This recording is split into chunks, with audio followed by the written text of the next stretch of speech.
The Kashmir files film ने पूरी दुनिया में तहलका मचा दिया है,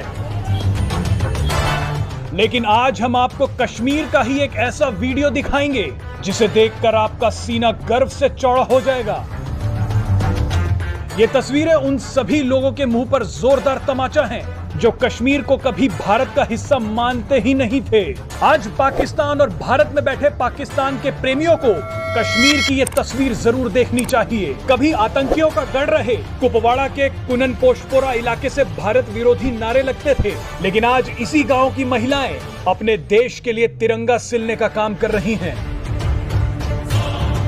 आपको बता दें कि इतना बड़ा बदलाव सिर्फ एक ही दिन में नहीं आया है, बल्कि इसके लिए सेना और कई एनजीओज को कई सालों तक लोगों के बीच में काम करना पड़ा है। तिरंगा बना रही इस गांव की महिलाओं का कहना है कि उन्हें भी सेना की तरह देश की सेवा जैसा एहसास हो रहा है।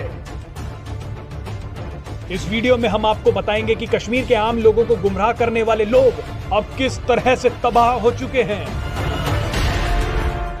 कश्मीर के हिंदुओं पर 1989 से शुरू हुए अत्याचारों और उनके नरसंहार का सच 3 दशक बाद देश और दुनिया के सामने आ रहा है।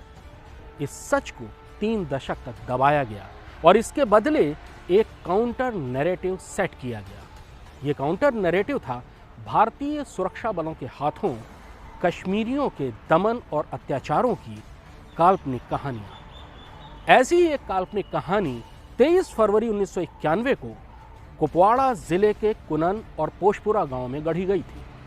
दरअसल उस दिन इस गांव से भारतीय सुरक्षा बलों के ऊपर फायरिंग की गई थी और उसके बाद सीआरपीएफ और बीएसएफ के जवान इस गांव में तलाशी के लिए पहुंचे थे। जब वो तलाशी लेकर चले गए तो ये कहानी फैलाई गई कि इन जवानों ने गांव में सामूहिक बलात्कार किए। इस काल्पनिक कहानी को पूरे जोर शोर से फैलाया गया, यहां तक कि न्यूयॉर्क टाइम्स ने आतंकवादी गिरोह हिज़्ब इस्लामी के सरगना मुश्ताकुल इस्लाम के इंटरव्यू के आधार पर इसे सुर्खियों में छापा था। हालांकि तत्कालीन डिवीजनल कमिश्नर वजाहत हबीबुल्ला ने इस गांव के दौरे के बाद दी गई अपनी रिपोर्ट में इन सारे आरोपों को भरोसे के काबिल नहीं बताया था।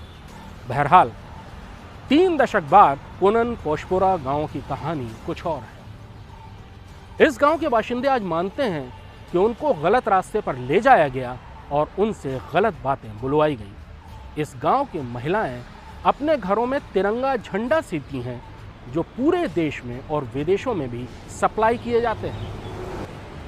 धारा 370 हटने के बाद महबूबा मुफ्ती ने कहा था कि कश्मीर में तिरंगे को उठाने वाला कोई नहीं बचेगा।